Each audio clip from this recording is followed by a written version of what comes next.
ଜଗତସିଂହପୁର ତିର୍ତ୍ତୋଲ ଥାନା ଅଧୀନ ରସବେରୁଆଁ ଗ୍ରାମ ଶାସନର ସନାତନ ଧର୍ମୀ ବାବା ରବୀନ୍ଦ୍ର ସାମଲ ତାଙ୍କ ଜାଗା ଉପରେ ଗ୍ରାମବାସୀ ଉଦ୍ଦେଶ୍ୟରେ ଏକ ଜଗନ୍ନାଥ ମନ୍ଦିର ନିର୍ମାଣ କରିବାକୁ ଯାଇ ବିବାଦ ଘେରରେ ଛନ୍ଦି ହୋଇ ପଡ଼ିଛନ୍ତି।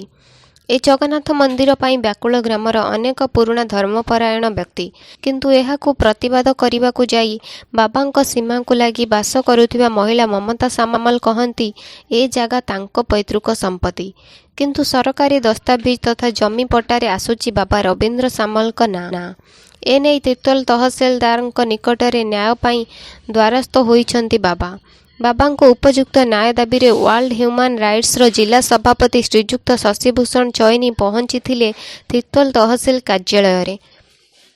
1972 ମସିହାରୁ ଆଜି ପର୍ଯ୍ୟନ୍ତ ସରକାରୀ ଦପ୍ତରକୁ ଦୌଡ଼ି ଦୌଡ଼ି ନ୍ୟାୟାନ୍ତ ହୋଇପଡ଼ିଥିବା ବାବା ରବୀନ୍ଦ୍ରଙ୍କୁ ନ୍ୟାୟ ମିଳିପାରିନି। ଦୀର୍ଘ 50 ବର୍ଷ ଧରି ସମୂହ ସ୍ୱାର୍ଥ ତଥା ଧର୍ମାନୁଷ୍ଠାନ ଜଗନ୍ନାଥ ମନ୍ଦିର ନିର୍ମାଣ ପାଇଁ ଲଢ଼େଇ ଜାରି ରଖିଥିବା ବାବା ରବୀନ୍ଦ୍ରଙ୍କ ଆଇନ ପରାମର୍ଶଦାତା ଓ ଗ୍ରାମବାସୀ କ'ଣ କୁହନ୍ତି ଭଲ ଭାବେ ଶୁଣନ୍ତୁ। ଆମର ବାପାଙ୍କର ଆମେ ମୋ ନାଁ ହେଉଛି ରବୀନ୍ଦ୍ର କୁମାର ସାମଲ। ଯେହେତୁ ଆଜିକି ପ୍ରାୟ 55 ବର୍ଷ ହେଲା ଆମର ଯିଏ ସାନାପା ସିଏ କେସ୍ କରିଛନ୍ତି, କେଉଁଥିପାଇଁ ନା ଯେହେତୁ ଯେତେବେଳେ ଆମର ବାପାଙ୍କର 3 ଭାଇ ଥିଲେ, ଜଣେ ସଭା ବଡ଼ ଭାଇ ସାଧୁ ହୋଇ ପଳାଇଗଲେ, କିନ୍ତୁ ଏ ଯେଉଁ 2 ଭାଇ ସେମାନଙ୍କର ପିଲା ଛୁଆ ଅଧିକା, ଯାହାଫଳରେ ଚଳିବା ବଡ଼ କଷ୍ଟ। ସିଏ ତାଙ୍କର ଭାଇଙ୍କର ଦୁଃଖ ଦେଖିକିରି ସିଏ କିଛି ପଇସା କଲେକ୍ସନ୍ କରି ଗୋଟିଏ ଜମି କିଣିଦେଲେ, କିଛି ଜମି ଆଉ ଢିଅ, ଯାହା ଯୋଗୁଁ ସେ ଢିଅ ଯେତେବେଳେ ସାନାପା ଜାଣିଲା ଯେ ଆଙ୍କର ଗୋଟିଏ ମାତ୍ର ପୁଅ ଅଛି, ଯଦି ଇଏ ଆଙ୍କ ନାଁରେ କରିଦେଉଛି ତାହେଲେ ମୁଁ ଏଠି ଭବିଷ୍ୟତ ରହିବା ବଡ଼ କଷ୍ଟ। ସେଥିପାଇଁ ଗାଁ ଲୋକ ମତରେ ଇଏ କଣ୍ଟା କଲେ ନା କେସ୍ କଲେ। ମୁଁ ସେତେବେଳେ 5 ବର୍ଷ ଥିଲି, ଆଜିକି ମୋତେ 60 ବର୍ଷ ହେବାକୁ ଯାଉଛି, କିନ୍ତୁ ଏପର୍ଯ୍ୟନ୍ତ କେସ୍ ସମାଧାନ ହେଲା ନା। ଗୋଟି ଭାଇ ସବୁ ମରିଗଲେ, କିନ୍ତୁ ଏଇ ସାନାପା ମଧ୍ୟ ଚାଲିଗଲେ, କିନ୍ତୁ ତାଙ୍କର ଝିଅ ସିଏ ଆସିକି ସେଠି କହୁଛି ଏ ଜାଗା ମୋ ବାପାର, କିନ୍ତୁ ତାଙ୍କର ନାଁ ନାହିଁ କି ପଟା ନାହିଁ କି ପାଉତି କିଛି ନାହିଁ। କିନ୍ତୁ ଯେହେତୁ ମୁଁ ଚାହୁଁଛି ଆମେ 2 ଭାଇ ସମସ୍ତେ ସାଧୁ ହୋଇ ଯାଇଛୁ, ସେଥିପାଇଁ ଆମେ ଚାହୁଁଛୁ ସେ ଜାଗା ଜଣେ ଯେହେତୁ ବାବା ଦାନ କରିଛି, ସେ ଜାଗାରେ ଆମେ କିଛି କ'ଣ ଜଗନ୍ନାଥ ମନ୍ଦିର କରିବା ପାଇଁ। କିନ୍ତୁ ଆମର ଯେ ବାପାଙ୍କର ସାନାପାଙ୍କର ଯିଏ ଝିଅ ସେ ଜାଗା ଛାଡ଼ୁନି, ସେଥିପାଇଁ ମୁଁ ଏ ଯେଉଁ କ'ଣ ଆଇନର ଆଶ୍ରୟ ନେଇଛି। ମୁଁ ସୁମନ୍ତ ସ୍ୱାଇଁ, ଉଚ୍ଚ ନ୍ୟାୟାଳୟର ଆଇନଜୀବୀ। ମୋ ସହିତ ଅଛନ୍ତି ମୋର ସିନିୟର ସାର୍ ଘନଶ୍ୟାମ ମଦୁଲ ସାର୍, ଆଉ ଆମର ଆସୋସିଏଟ୍ ସୁକାନ୍ତ ସାର୍ ଅଛନ୍ତି, ଆଉ ଆମର ଦୁର୍ମନ୍ତ ସାର୍ ଅଛନ୍ତି ବର୍ତ୍ତମାନ ଆମର ଆଇନଜୀବୀ ସାର୍।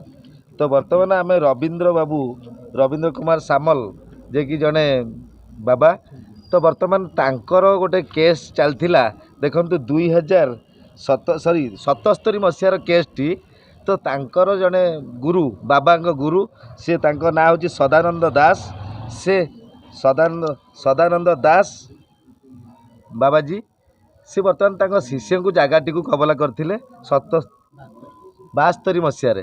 ତ ଆଜ୍ଞା ଦେଖନ୍ତୁ 72 ମସିହା କବଲା କଲା ପରେ ତାଙ୍କ ନାଁରେ ଏବେ ବି ପଟ୍ଟା ରହିଛି, ତାଙ୍କର ନମ୍ବର ମଧ୍ୟ ରହିଛି, ଖାତା ନମ୍ବର ରହିଛି 817, ତାଙ୍କର ପ୍ଲଟ୍ ନମ୍ବର ବି ରହିଛି ବର୍ତ୍ତମାନ 6162। ତ ତା ସହିତ ଆପଣମାନେ ଦେଖୁଛନ୍ତି ଆଜିକାଲି ଯେଉଁ ସମସ୍ୟା ଘଟୁଛି, ତ ଭାଇ ଭାଇର ଶତ୍ରୁ। ତ ବର୍ତ୍ତମାନ ବାବାଜୀ ଚାହୁଁଛନ୍ତି, ଯେହେତୁ ଗୁରୁଙ୍କର ଜାଗାଟି ଦାନ କରିଛନ୍ତି, ବାବାଜୀ ଚାହୁଁଛନ୍ତି ସେ ଜାଗା ଉପରେ ଗୋଟେ ଜଗନ୍ନାଥଙ୍କ ମନ୍ଦିର କରିବା ପାଇଁ। ଟୋଟାଲ ତିର୍ତ୍ତୋଲବାସୀ, ଟୋଟାଲ ତିର୍ତ୍ତୋଲ ଜିଲ୍ଲା, ଟୋଟାଲ ଓଡ଼ିଶା କେମିତି ଆସି ଜଗନ୍ନାଥଙ୍କୁ ଏଠି ଦର୍ଶନ କରିବେ। ତ ଜଗନ୍ନାଥଙ୍କର କ'ଣ ଦର୍ଶନ ମିଳିଲେ ଅନେକ ବ୍ୟକ୍ତିଙ୍କର ମଧ୍ୟ ଭଲ ସୁଫଳ ଘଟିବ। ତ ସେହିପରି ମନରେ ଗୋଟେ ଚିନ୍ତା ରଖି ବାବାଜୀ ରବୀନ୍ଦ୍ରଜୀ ତ ବର୍ତ୍ତମାନ ଏଇ ଜାଗାଟିକୁ ଯେତେବେଳେ ଯାଉଛନ୍ତି କ'ଣ ସେ ଜାଗାରେ ମନ୍ଦିର କରିବା ପାଇଁ, ତାଙ୍କର ବଡ଼ବାପାଙ୍କ ଝିଅ ବର୍ତ୍ତମାନ ତାଙ୍କୁ ଅତ୍ୟାଚାର କରି ସେ ଜାଗାଟିକୁ ଛାଡ଼ୁନାହାନ୍ତି, ଗଣ୍ଡଗୋଳ ସୃଷ୍ଟି କରୁଛନ୍ତି। ବର୍ତ୍ତମାନ ସେ ଝିଅ ନାଁ ହେଉଛି ଡାକ ନାଁ ମଇନା, ଆଉ ମମତା ସାମଲ ସେ ଝିଅ ନାଁ।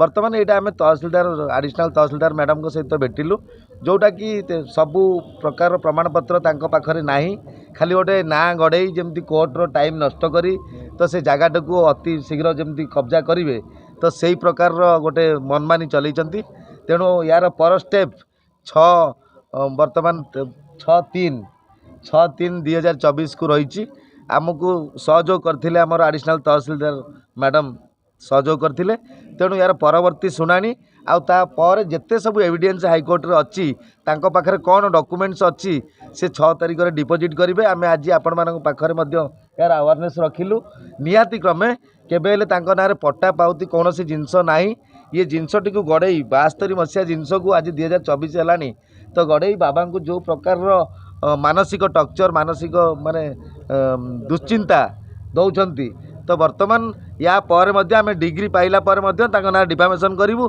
आउ ना हाईकोर्ट रे द्वारस्थ कहबे आज जो आपण घटना है सी गोटे जगह जो अप्लाई कर डिमार्केशन हम तो सहीटा आज हियरिंग थिला हमको आगुरी भी थोड़ी हियरिंग कराइला एवं से टाइम पुणी आज आसते मत हियरिंग कला को जना पड़ा जे गोटे बदीय जगटा तेना आमर जहाँ ल अच्छी आम बदीय जगह को डिमार्केशन करूँ तो से हिसाब से आम कही तथापि आज पर ल जहाँ भी हम मैडम 77 मसीह जो केस कहते सेटा भर डिस्प्यूट से जानी पाना ठीक है फॉलोअप करना तेणु से आज एवं आमको आसिक जनाऊँ आम देखला बेलू से केस सब पेंडिंग वर्तमान आपण केते दिन भितर समय मागिं 6 तारिख जाए मार्च 6 जाए समय मागिं से दिन जहाँ मैंने आसिक फाइनाल जहाँ कहे जहाँ भी कहबार थी एविडेंस वगैरह जहाँ देखिए से दिन जहाँ हियरिंग हो से हिसाब से गोटे डिसीजन निया आज पर जहाँ भी डिसीजन निया से धन्यवाद तो जगतसिंहपुर प्रमोद मालिक रिपोर्ट ओडिशा समाचार लाइव।